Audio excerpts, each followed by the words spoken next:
Hey guys, it's MKxJUMP here, and in today's video we're going to be talking about Rogan. He's the new forest assassin that's hitting the game this week, and he's definitely got a lot of interesting skills to boot. Before we get into today's video though, I'd love to give a shout out to some people that have decided to back me on Patreon because they love what I do here and want to help me out. So Jayesh, Ace of Spades, Ronnie T. Brewer, Jelabros, and also Daniel Bragman, thank you so much guys for your support. If you want to be like them and back me on Patreon, you can find a link in the description or up there in the top corner of the screen. So guys, if you do plan to do that, thank you so much for your support, and I'll give you a shout out just like these guys have had. You get access to some interesting chats on Discord and a little priority access to certain things. It's quite fun, so go check it out. So that might be something you're interested in. But anyway guys, let's go check out Rogan.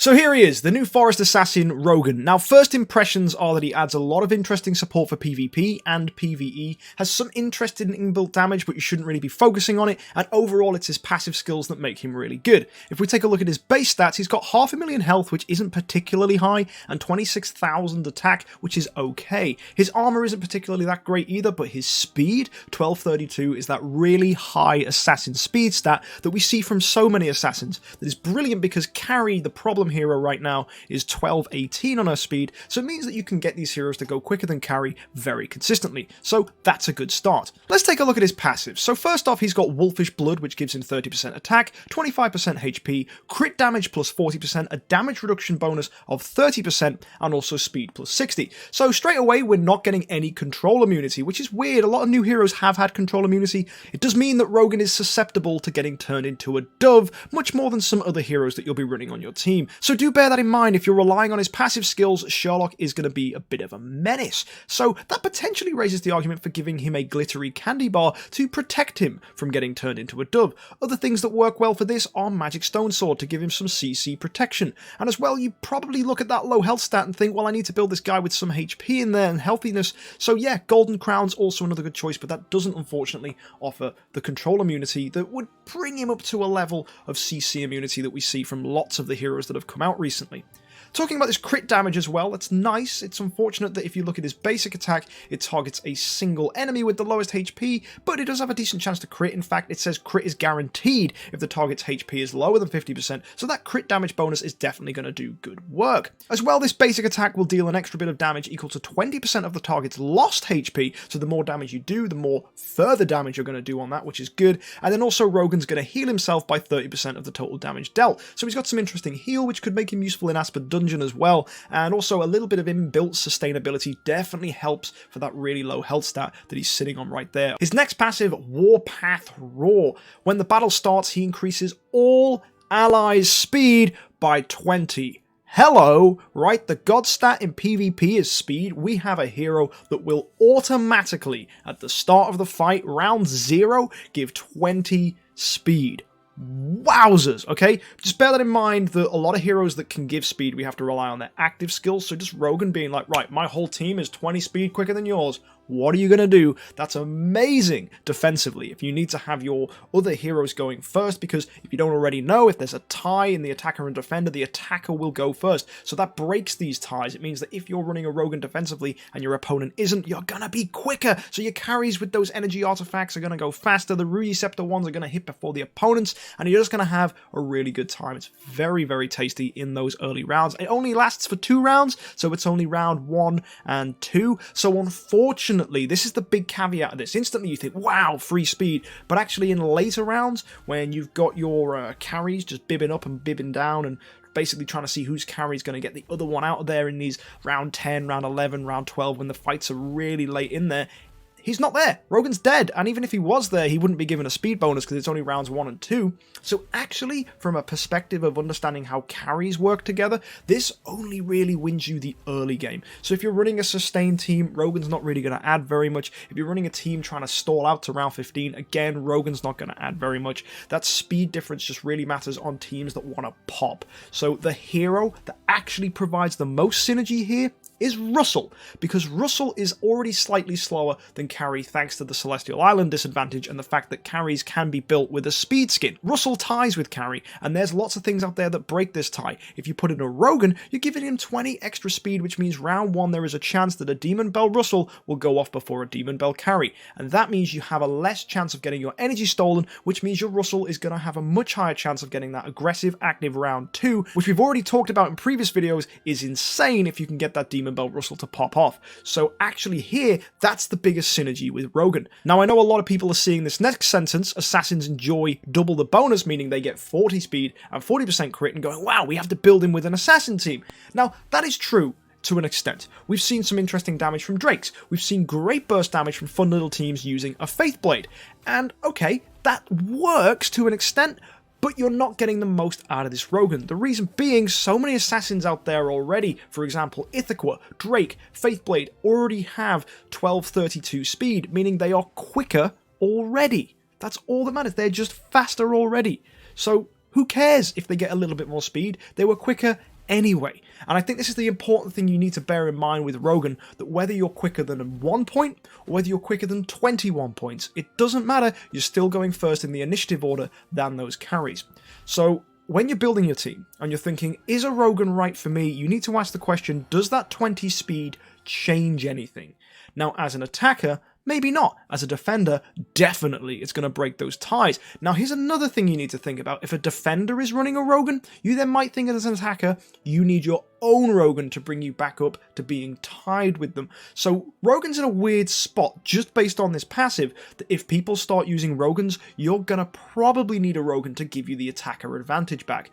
Unless, of course, you want to play for later rounds, which we're seeing a lot more people do. You're seeing double Sherlock teams with lots of carries, or even single Sherlock teams with lots of carries that don't mind losing the speed fight in round 1, 2, because they know they're going to make up for lost ground in later rounds, because the attacker advantage comes back, because the Rogan's buff only lasts for 2 rounds. So some people might be going, oi, I'm going to need my Rogan. I'm going to need a Rogan on an attacking team so that I can match the speed of a defending Rogan. And I thought that at first too.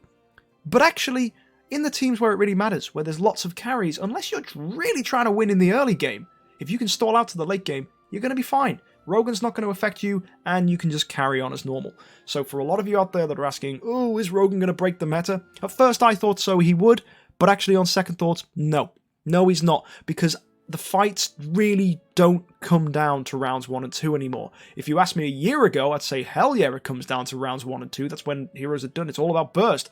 But that's not the case anymore. We've got rounds going on later than round 15 now, thanks to the strip away of the round 15 barrier, so that there's all crazy stuff in round 16, 17, 18 with that attack bonus, and it just gets very silly very quickly. It leaves us asking, does this 20 extra speed in rounds 1 and 2 really make that major bit of difference?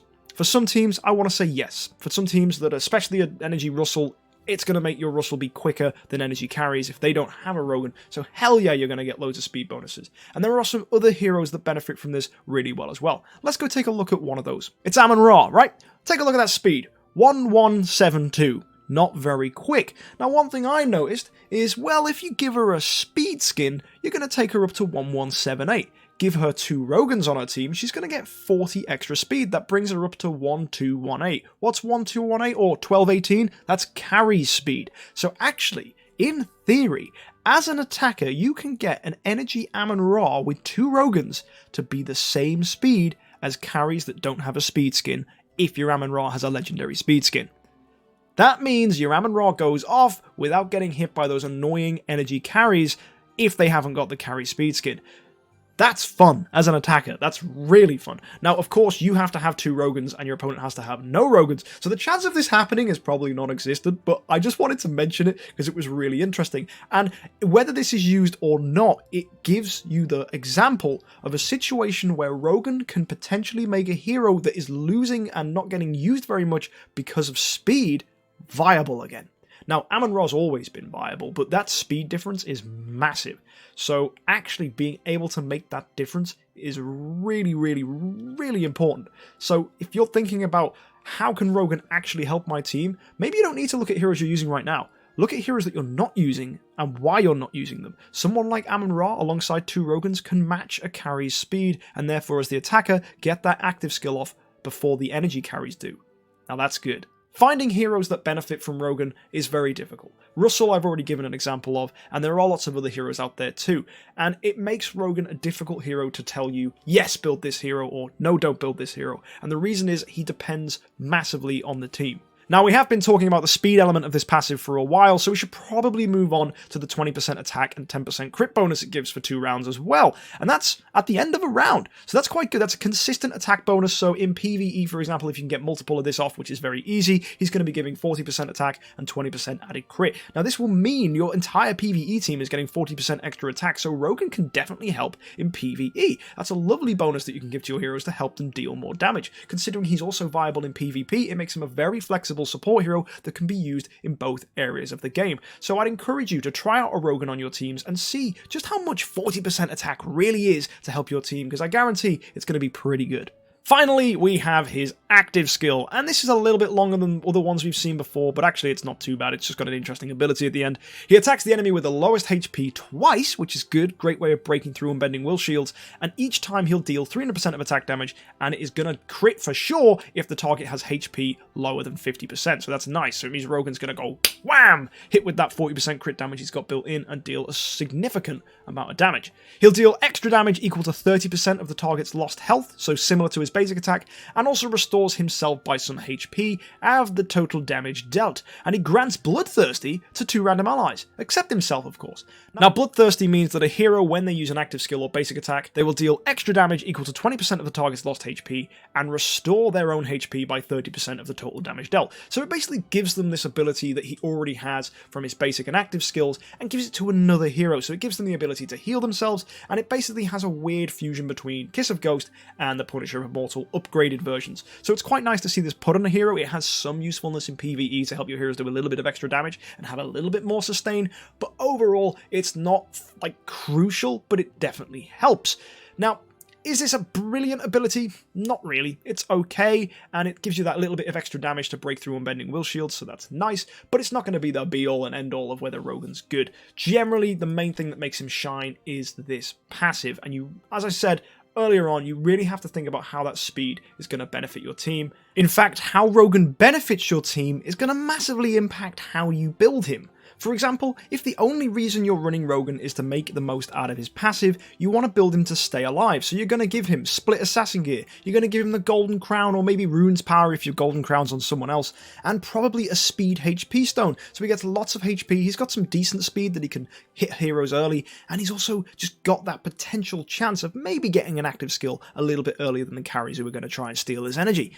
Now, if you're trying to keep this Rogan to stay alive, as I said, you want to build him with HP stuff and a golden crown. But if you want to build him more aggressively, if you're going for an assassin, hit hard or go home kind of team, you want to give him probably full assassin gear and maybe a crit attack stone to boost his crit damage, or perhaps even something a little bit more aggressive like an attack holy damage stone, and then just see what he does. He's probably going to deal some decent damage, might be nice, but he's going to be a bit squishy, and maybe that's not a problem. Maybe the only reason you want Rogan is so that his buff goes off early on, and it's guaranteed, so it's happened, it's done. The rest of what Rogan does is who cares? Build him for attack, holy damage, and watch him do some damage and then probably die. Doesn't matter, you still had that speed advantage early on. That's the real reason you were probably running him. So this is a funny one with Rogan. You're always going to get that final passive, so it doesn't really matter how you build him. So there's going to be a lot of different viable Rogan builds, a lot of different ways to do him. So when people say, how should I build my Rogan? The question is, what do you want your Rogan to do? Do you want him to deal damage? Do you want him to stay alive and buff your team? What do you want? Because Rogan is so flexible, because the thing that makes him good is guaranteed, that the rest of his suit, you can just build him however you want and have some really fun times. So I think he's a really experimental hero. You don't necessarily need to give him top-end artifacts to get the most out of him. Like, sure, it's going to improve his performance, but generally the thing that makes him good, it's guaranteed. Doesn't matter what you have on him, it's a given. So building a Rogan is a fun little experience. You can do whatever you want. Generally though, if you're looking for a safe build, this is it. It's speed HP, give him the golden crown, he's going to stay alive, make your other heroes much better. Because it's going to be very difficult to build a Rogan that's going to be more consistent than your Garuda or your Russell when it comes to damage dealt. So you are probably better just letting Rogan help them deal more damage. Now, a final thing you may want to think about with this speed bonus is it gives 20 speed. Now, if you've only got Rogan as your only speed manipulator, 20 speed to everybody seems really good, and it is round 1. Round 1, you're going to have 20 extra speed, and that's going to be great. It means heroes like Belrain, whose active skill gives the speed bonus, won't have a time to give that boost, whereas your Rogan's already given the boost to your team, so they're already benefiting and they're already popping off. So a hero that wants to get their active skill off early, like a Russell, before the carry demon bells pop off, then that's where Rogan is going to shine. Do look at heroes like Belrain though, because her active skill gives 30 speed, not 20 speed like Rogan. So Belrain actually has a better speed bonus than Rogan in the long term. Come round 2, if you're running a Belrain with an energy artifact and they get to go off, amazing, right? You've got 30 extra speed on your heroes, and that will go from you losing the speed battle because of the opponent's Rogan to you getting 30 extra speed, which is 10 more than the Rogan bonus, which puts you ahead again. So actually, Belrain is a hero we also need to be remembering has an active skill that gives more speed than Rogan's passive. Hell, I'll even go so far as to mention Emily, who does exactly the same. Emily's active skill gives 30 speed and 20% of extra attack to all allies. So if you really, really want to try and counter Rogan's but don't have the chance to get Rogan copies, maybe Emily or Belrain's active skills are going to be the answer to your prayers, because they're going to give you more speed to your team than the opponent's going to get from that Rogan. Sure, you won't be quicker in round 1, but after that, you'll be okay. That's if you get their active skill though, and it really depends on whether you get energy stolen by carry, so it is a little more inconsistent, and I think that's what makes Rogan very good. Even though he gives less speed, it's more consistent. In fact, it's guaranteed. So that's a big tick in the direction of Rogan. Another tick is he helps Russells outspeed carries. Another tick is if you're running multiple, you can potentially make heroes like Amun-Ra that are a little too slow able to beat those carries as well. So take a look at your hero speeds, because that really matters. And if you're fighting a team without a Rogan, maybe the Rogan is going to be the difference between whether it's viable or not viable to run an energy artifact on your heroes. He helps to play around carries, and that's always a good thing. In the later rounds, he's not going to have that kind of benefit. Carries are always going to be fighting over speed, and there isn't going to be a Rogan around to help them, so you've got to bear in mind that speed still will matter in these carry mirrors, and the meta's not really going to change or move away from that. Triple, quadruple, even pentuple carry teams are always going to be horrible. They're always going to be popping up and going back down, and Sherlocks are always going to be around, giving us a menace of a time. Go look at GDP. He's just shown off a video with 3 Sherlocks and 3 carries. It's brutal, it's horrible, and it doesn't matter if you've got a Rogan, you're still not going to beat that team, because it's going to stall you out to round 15 and it's going to burn you out of town. So, Rogan, you're a good hero, you get a tick from me, but unfortunately you don't have the full breadth of usefulness that you could have, but you definitely make a lot of heroes viable that wouldn't normally be viable in PvP, and you give heroes like Russell that edge they've really been after. So there's my thoughts on Rogan. I really like that he brings a lot to the table. He's got the speed boost, which is really nice, and he's got that attack bonus, which means you can build heroes a little more tanky and they can still be aggressive. He adds a lot of fun things to the game. Of course, there's some uses that aren't going to make him shine, but other times with heroes like Russell, he's going to be really, really good. So let me know in the comments section down below what you think Rogan's going to do. How are you using your Rogans? Or if you're a free-to-play or budget player, are you going to try and aim to build a Rogan in the future? If you like this video, don't forget to subscribe, and if you want to catch some more content in the future, you can find it over here on the side of the screen. And if you want to be like the guys at the beginning of the video, be sure to back me on Patreon using the link above. Thank you guys, I hope you enjoyed this video, and as always guys, have a great week and happy idling.